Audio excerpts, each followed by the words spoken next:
Hello so guys, তো আজকে তো আমার মাসির শ্রাদ্ধ আছে, তাই উপরের থেকে নিচে যাওয়া হচ্ছে।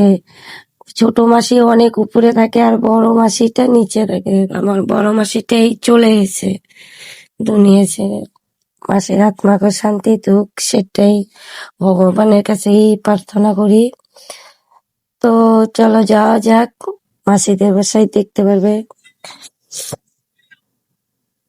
উপর থেকে নামতে অনেকটা সময় লাগে, মানে আমার মাসি অনেকটা উপরে থাকে। তো আমরা ছোট মাসির ঘরেই ছিলাম, বড় মাসিদের বাসায় ছিলাম না। মানে ওদের সুচিত তো মা আমার খায় না আমার, তাইতে ওইতে উপরে ছিলাম। তারপর উপরের থেকে নিচে আসছি। এটা আমার ভাইয়ের ছেলে, মাসির ছেলের ঘরের নাতিন। খুবই মাসি মানে পিসি পিসি করে থাকে, পিসির সঙ্গে যাবে। তারপরে আমি ওকে কোলে নিয়ে নামতে নিয়েছি। অনেকটা উপর থেকে নামতে নামতে আমি হাঁপসিয়ে গেছি, মানে অনেকটা উঁচা পাহাড়ের জায়গা তো, বেশি উপরে উঠতে অভ্যাস তো নেই আমাদের, মানে করতে উঠা নামা। তারপরে এই তো বড় মাসির ঘরে চলে আসলাম, এখন ঢুকবো।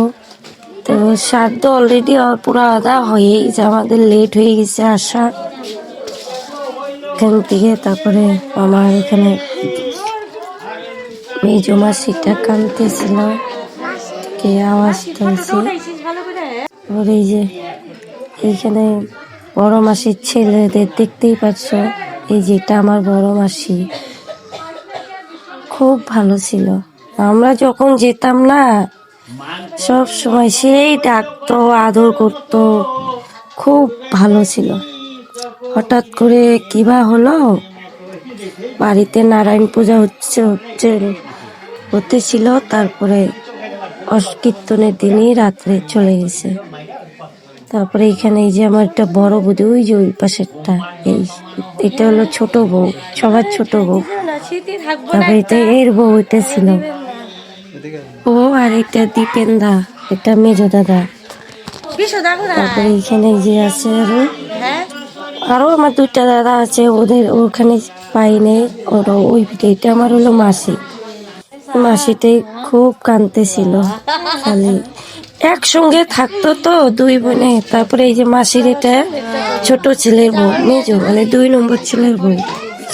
আর এটা এই যে দীপেন্দার বউ, যে দেখাইলাম যে ওইটা বউ, সেই ভালো ছিল, শুনতেই পারবে। কিন্তু পরে একসঙ্গে ফটো শটো উঠানো হলো, ভিডিও করা হলো। তারপরে বৌদির ব্যাপারে কিছু বললাম, সেই ভালো, আসে না কখনো, অনেকটা দূরে থাকে।